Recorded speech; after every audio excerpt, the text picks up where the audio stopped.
नमस्कार, आप देख रहे हैं ब्लैक एंड व्हाइट ब्रॉडकास्टर। मैं हूं पंकज पांडे।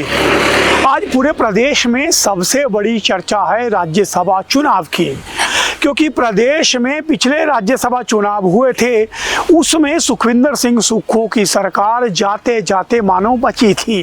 और अब एक बार फिर से राज्यसभा चुनाव आ रहे हैं, चुनावों की नोटिफिकेशन जारी हो गई है और सबकी नजरें टिक गई है कि इस बार के राज्यसभा चुनाव में क्या होगा।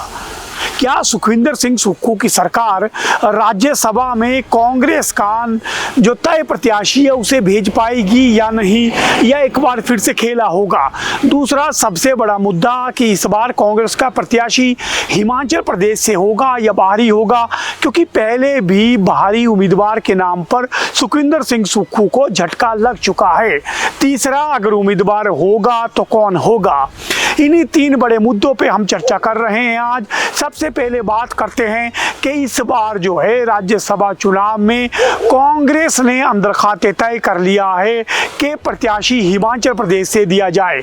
हालांकि इसमें सबसे पहला नाम जो है वो प्रदेश प्रभारी रजनी पाटिल का चल रहा है, लेकिन कांग्रेस के अधिकांश नेताओं से लेकर मुख्यमंत्री सुखविंदर सिंह सुक्खू ने हाईकमान को पूर्व में जो राज्यसभा चुनावों में सिंघवी की दावेदारी पर जो विवाद हुआ था उससे सबक लेते हुए स्थानीय नेता को ही चुनाव में उतारने की सलाह दी है।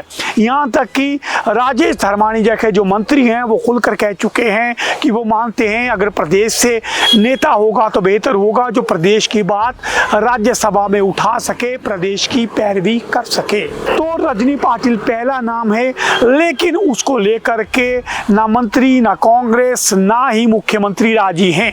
दूसरा नाम सबसे अधिक जो इस चर्चा में आ रहा है वो है प्रतिभा सिंह।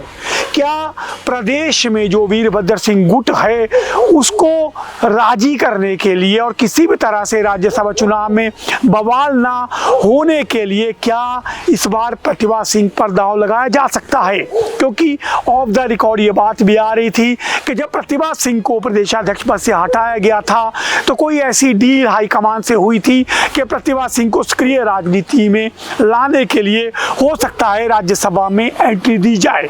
दूसरा चेहरा जो है वो आ रहा है प्रतिभा सिंह का, क्योंकि प्रदेश में किसी भी तरह से कांग्रेस को एकजुट रखना सबसे बड़ी चुनौती ना केवल हाईकमान बल्कि सुखविंदर सिंह सुक्खू के सामने भी है। अब दो बड़े नाम और इस चर्चा में जुड़ गए हैं। जी हाँ, एक और बड़ा नाम जो है वो है आनंद शर्मा का। आनंद शर्मा जो है वो पूर्व राज्यसभा सदस्य हैं और इस बार लोकसभा का चुनाव भी कांगड़ा चंबा से लड़ चुके हैं और यूपीए सरकार में सबसे मजबूत मंत्रियों के रूप में जाने जाते थे। उनके अनुभव को देखते हुए और वो प्रदेश से संबंध रखते हैं, ऐसे में हो सकता है उन पर दांव लगाया जाए, क्योंकि दिल्ली में जो राहुल गांधी के साथ बैठक हुई थी सभी कैबिनेट की, जिसमें कांग्रेस के सचिव वेणुगोपाल मौजूद थे, प्रदेश प्रभारी रजनी पाटिल मौजूद थी, वहां पे आनंद शर्मा भी मौजूद थे।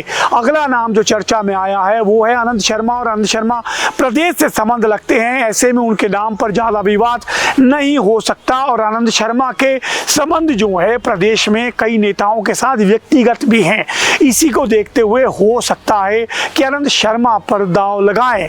और आखिर में सबसे एक और नाम चर्चित नाम जो आया है, जो काफी समय से चर्चा में है कि वो अब राजनीति से संन्यास लेकर के अपने बेटे को अपना उत्तराधिकारी बना सकते हैं।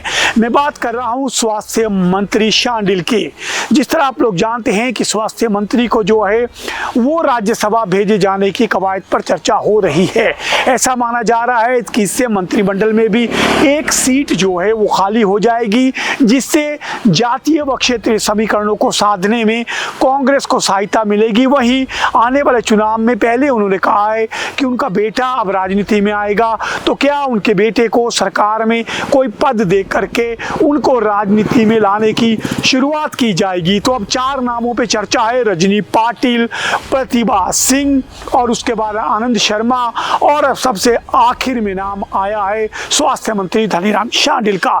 तो ये 4 नाम हैं, आपको क्या लगता है इन 4 नाम में कौन सा नाम है जो सबसे बेहतर होगा? आप लोग भी ज़रूर कमेंट दीजिए और अपनी राय रखिए, आपका क्या मानना है? क्या इन 4 चेहरों के अलावा किसी और पर दांव लगता है? लेकिन सबसे बड़ी बात कि भाजपा एक तरफ पूरी नज़र बनाए हुए है इस चुनाव पर और लगातार सोशल मीडिया पे वायरल हो रहे हैं। ऐसा माहौल बनाया जा रहा है कि राज्यसभा चुनाव भी कांग्रेस के लिए आसान नहीं होगा। तो सुक्खू के सामने 2 बड़ी चुनौतियां, सबसे पहले आरडीजी बंद होने के बाद उन्हें 16 मार्च के बाद ही बजट पेश करना है और साथ ही राज्यसभा चुनाव भी लड़ना है। 2 मोर्चों पे सुक्खू का एक बार फिर से इम्तिहान होगा। देखते हैं ऊंट की करवट बैठता है और राज्यसभा में कौन जाता है और इस बार के बजट में आपके लिए और हमारे लिए सुक्खू के खजाने से क्या बाहर निकल कर आता है। मैं हूं पंकज पंडित, यूं ही देखते रहिए black and white broadcaster. Shimla hotel, घर के बाहर घर जैसा अपनापन। अपने वेकेशंस को सुनहरी यादों में पिरोएं शिमला होटल के साथ। राजसी वैभव और राजस्थानी आव भगत जो देगी आपको एक रॉयल फील। हिमाचल वासियों के लिए जयपुर में ठहरने का अपना hotel Shimla hotel. Heritage above 1, हवा महल रोड, चांदी की टकसाल, जयपुर।